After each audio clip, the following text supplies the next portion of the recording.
بسم اللہ الرحمن الرحیم۔ السلام علیکم۔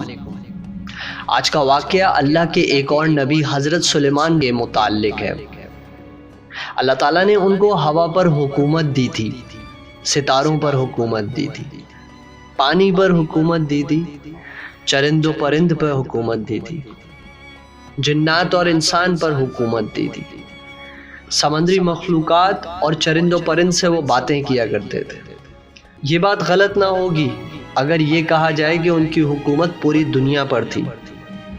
وہ اپنے تخت کے اوپر ایک جگہ سے دوسری جگہ جایا کرتے تھے۔ ان کے پاس ایک تخت تھا، اپنے تخت کے ساتھ وہ یہاں سے وہاں ٹریول کیا کرتے تھے۔ حضرت سلیمان علیہ السلام ان پیغمبر میں سے تھے جن کو اللہ تعالیٰ نے نبوت تو دی، ساتھ ہی ساتھ ان کے بڑی وسیع و عریض بے مثال حکومت بھی تھی، یعنی جنات، انسان، چرند پرند، ہوا، پانی، سب پر ان کا کنٹرول تھا، سب ان کے تابع تھے۔ آسان لفظوں میں کہوں تو دنیا بھر میں ان کی حکومت تھی۔ قرآن کا حوالہ لے لیتے ہیں۔ سورہ کا نام ہے سورہ صاد، آیت نمبر 30، جس کا ترجمہ کچھ یوں ہے: ہم نے داؤد کو۔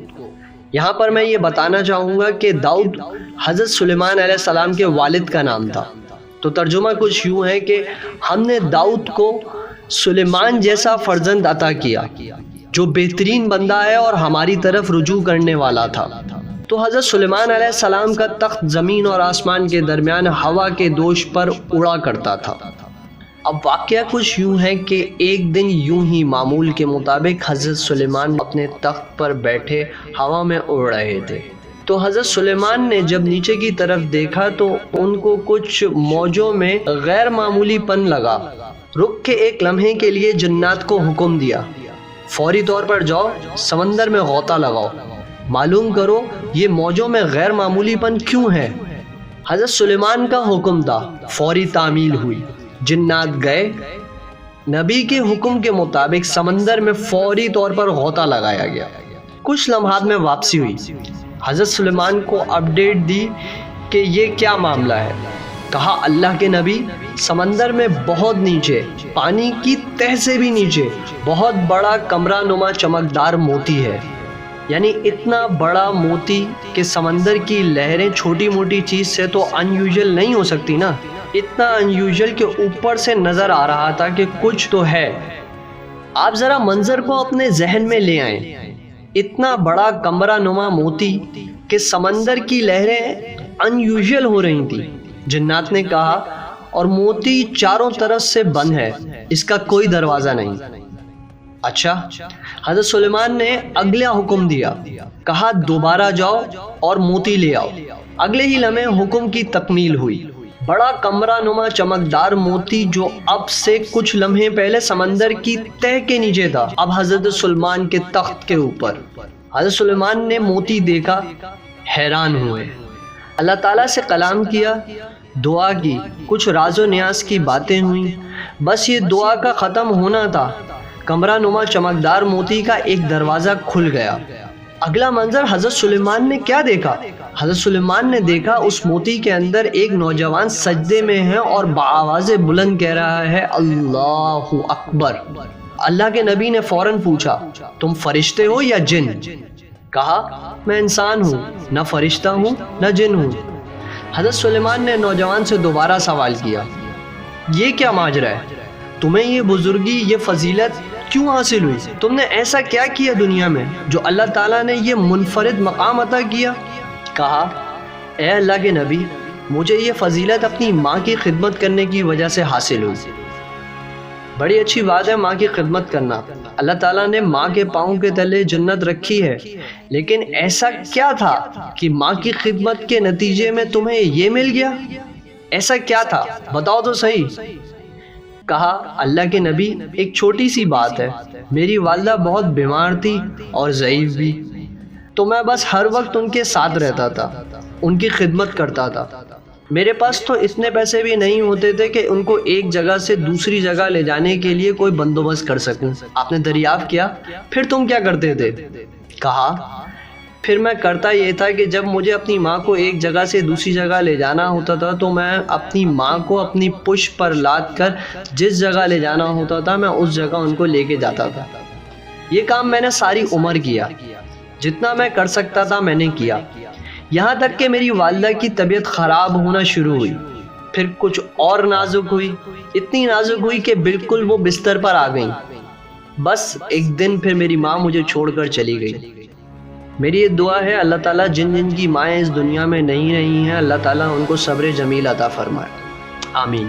واپس واقعے کی طرف آتے ہیں۔ کہتے ہیں کہ میری ماں چلی گئی مجھے چھوڑ کے۔ آپ نے دریافت کیا لیکن ابھی تک اس سوال کا جواب نہیں ملا کہ یہ مرتبہ کیوں ملا، یہاں کیوں ہو، اس کمرہ نما چمکدار موتی میں کیوں ہو؟ کہا، اے اللہ کے نبی، مرنے سے پہلے میری ماں نے ایک دعا کی تھی۔ جب بالکل آخری لمحات تھے میری والدہ کے، تب میری ماں نے روتے ہوئے ہاتھ اٹھائے اور دعا کی اور کہا، اے میرے پروردگار، یہ میرا بہت فرما بردار بیٹا ہے، اس نے میرا بہت خیال رکھا ہے، اس نے میرا بڑا دھیان رکھا ہے، یہ مصیبت کے وقت میں میرے ساتھ رہا کرتا تھا، بس اس کا اجر میں تجھ سے مانگتی ہوں۔ ایک ماں اپنے بیٹے کی خدمت کا اجر تجھ سے مانگ رہی ہے کہ اے اللہ میرے بیٹے کو یہ سعادت عطا فرما کہ میرے مرنے کے بعد اس کا ٹھکانہ ایک ایسی جگہ ہو جو نہ آسمان پر ہو، جو نہ زمین پر ہو، جو نہ ہوا میں ہو۔ بس یہی دعا کی تھی میری ماں نے۔ اچھا، بڑی منفرد دعا تھی، ٹھیک ہے، لیکن یہاں تک آئے کیسے؟ اللہ کے نبی، والدہ کے انتقال کے کچھ روز کے بعد میں ایک سمندر کے کنارے گھوم رہا تھا۔ یکایک سمندر میں میں نے اس بڑے موتی کو دیکھا۔ یہ موتی آہستہ آہستہ کنارے کے قریب آ رہا تھا۔ جب میں نے اس کو قریب آتے دیکھا تو میں اس موتی کی طرف گیا۔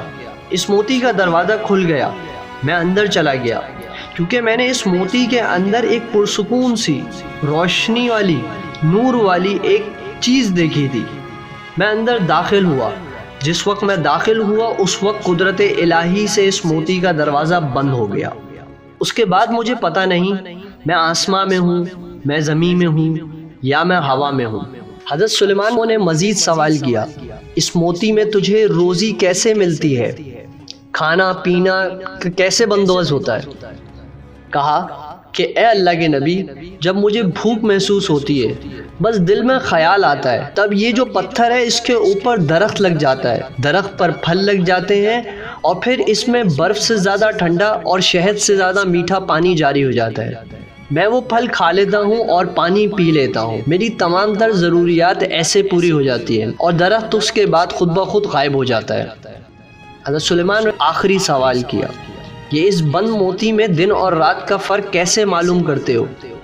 کہا، جب صبح صادق طلوع ہوتی ہے یہ موتی سفید ہو جاتا ہے، غروب آفتاب کے بعد یہ کالا ہو جاتا ہے، اس سے میں دن اور رات کا فرق پہچان لیتا ہوں۔ بس یہ آخری سوال کا جواب دیا ہے، اللہ کے حکم سے اس موتی کا دروازہ ایک مرتبہ پھر بند ہو گیا اور ایک بار پھر وہ موتی سمندر کی تہہ میں چلا گیا۔ خلاصہ کلام یہ ہے، ایک تو یہ سبق بہت واضح ہے کہ والدین کی خدمت، بالخصوص والدہ کی خدمت، انسان کی تقدیر بدل سکتی ہے۔ کیسے؟ یعنی ماں وہ عظیم ہستی ہے، میں اور آپ کیا، ہم کیا حیثیت رکھتے ہیں، ہم کیا، ہماری اوقات کیا؟ اگر بیٹا نبی بھی ہو، ماں اس بیٹے کے لیے باعث رحمت، باعث تقویت ہے۔ حضرت سلیمان کا یہ واقعہ آپ نے سن لیا۔ جاتے جاتے حضرت موسیٰ علیہ السلام جو کوہ طور پر جاتے تھے، اللہ تعالیٰ سے کلام کرتے تھے، ان کا چھوٹا سا واقعہ سن جائیں۔ حضرت موسیٰ علیہ السلام کی والدہ اس دنیا میں نہیں رہی۔ اب جب حضرت موسیٰ کوہ طور پہ گئے اللہ تعالیٰ سے بات کرنے کے لیے، اللہ تعالیٰ کی آواز آئی، اے موسیٰ آج ذرا سنبھل کے چلنا، کیونکہ وہ ہاتھ منو مٹی کے نیچے جا چکے ہیں جو تمہاری دعا کے لیے اٹھتے تھے۔ اللہ کے نبی کی بھی ماں اس کے لیے باعث رحمت ہے۔ اس پر کچھ اشعار مجھے یاد آتے ہیں تو وہ میں آپ کو سناتا جاؤں۔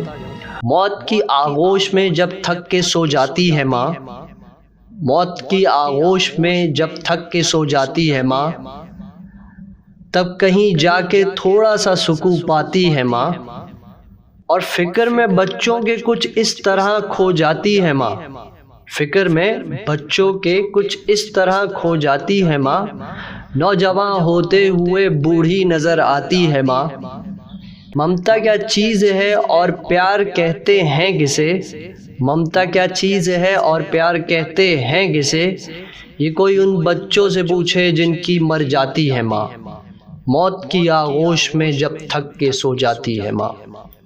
اس ویڈیو کے اختتام اس دعا کے ساتھ کرتا ہوں کہ جن جن کی ماں زندہ ہیں اللہ تعالیٰ ان کو لمبی زندگی عطا فرمائے، اور اللہ تعالیٰ ان کو اپنی ماؤں کا صحیح حق ادا کرنے کی توفیق عطا فرمائے، آمین۔ اپنے دوستوں اور رشتہ داروں کا بہت خیال رکھیے گا۔ اللہ حافظ۔